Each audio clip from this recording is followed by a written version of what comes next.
Poor are poor because they spend all of their money. And they are not alone. This is a very common mindset. We all have that mindset. But inequality is not just a matter of resource scarcity. Inequality is an experience in which one is vulnerable, a situation where one may not have an easy escape out of poverty. But it is important to understand certain things. If you read about inequality in a news format, it can help you understand. The Gini coefficient. The Gini coefficient is commonly used to measure inequality. The Gini index of country, it falls between 0 and 1. It is usually falls between 0 and 1. If it is 0, it means country has perfect equality. But this doesn't have to be the case in real life. It means that doctors, laborers and children have the same level of income. And if coefficient is 1, that means that only one man holds all the wealth. This cannot happen because the remaining people will not have wealth and they will all die. This method has a few shortfalls, especially when it comes to the income differences between the rich and the poor. Here comes some role of Palma ratio. You might have heard of the news that 10% of people owns most of the wealth, or even so much so income. These are examples of Palma ratio. Palma ratio was popularized by French economist Thomas Piketty.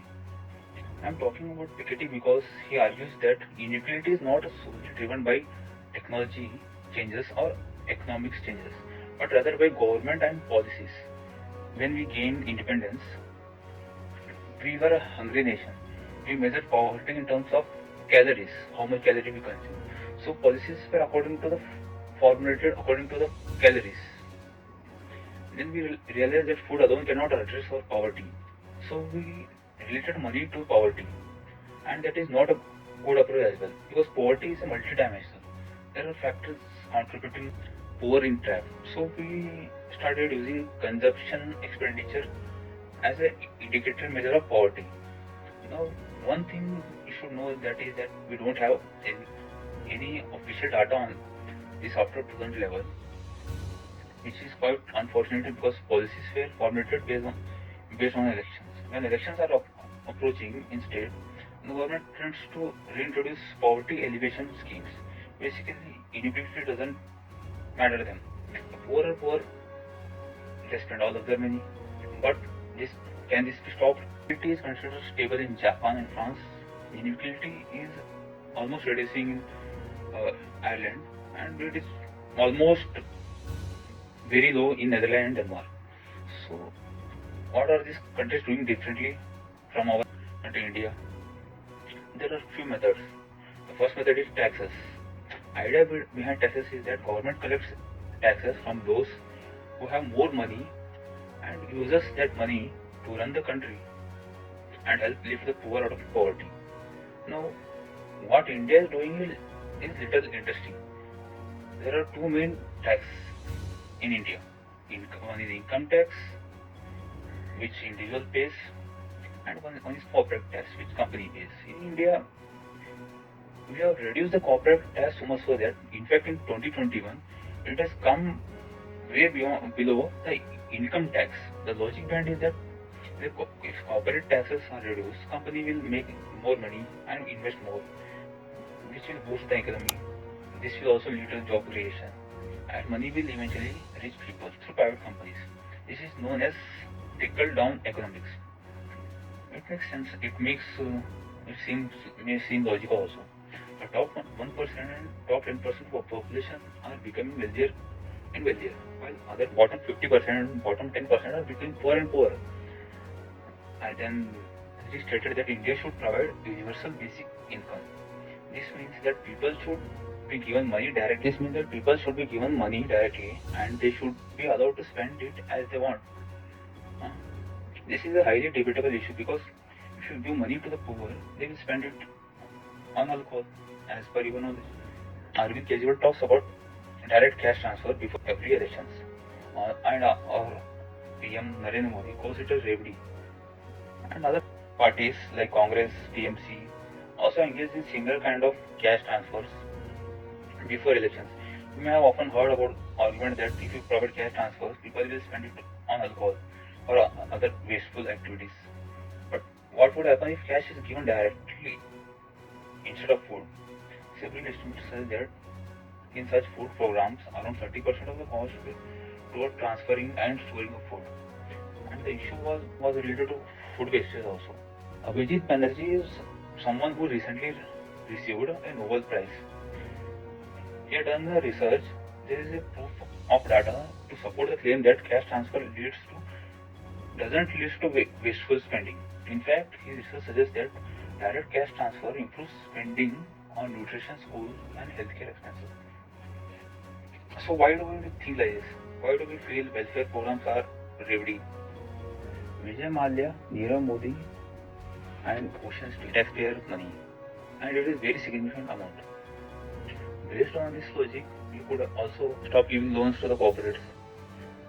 I'm not saying that welfare programs are perfect or ultimate solution, but they provide a path and define a goal. But the actual problem is, where will all this money come from? Let me tell you about the report from Madhya Pradesh.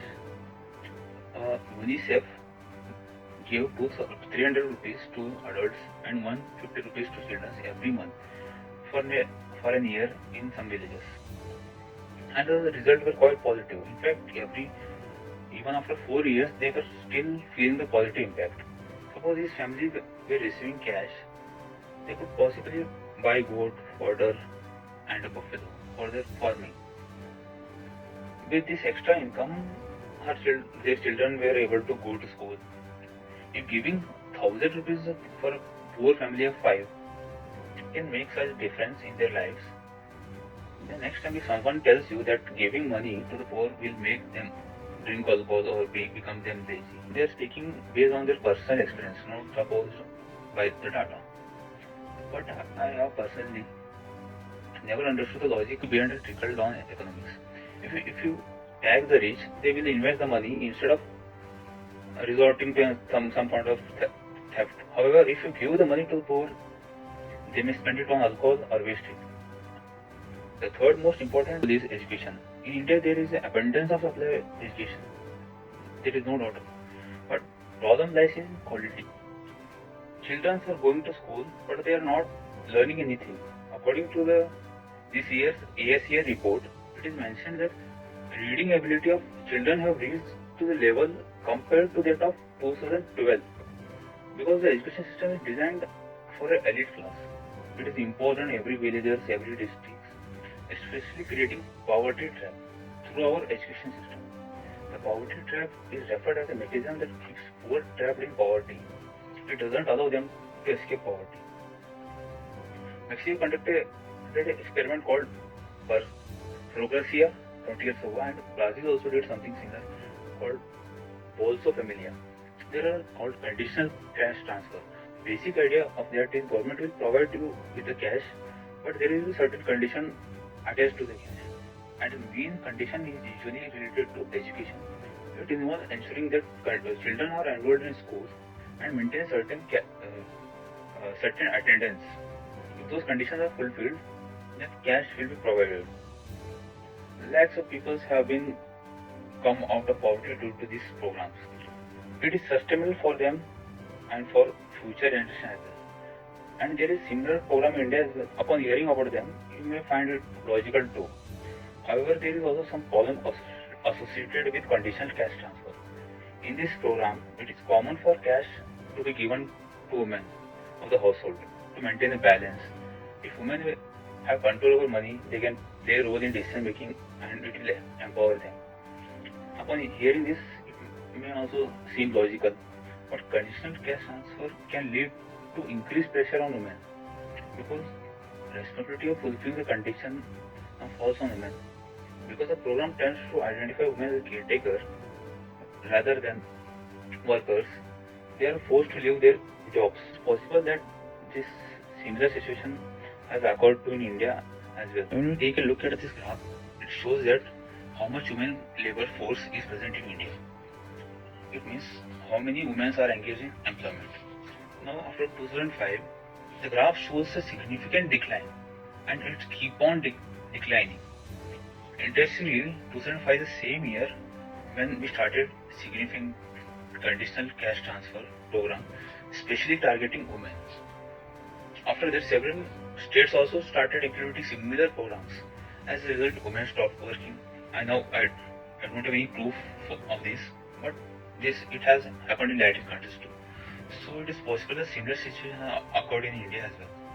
This is why economists argue that cash transfers should not have a condition attached to them. People should be able to decide for themselves how to spend the money. If this family were educated, or if their family were educated, they would know where to invest, where to keep the gold, where to store the cash in either in bank or.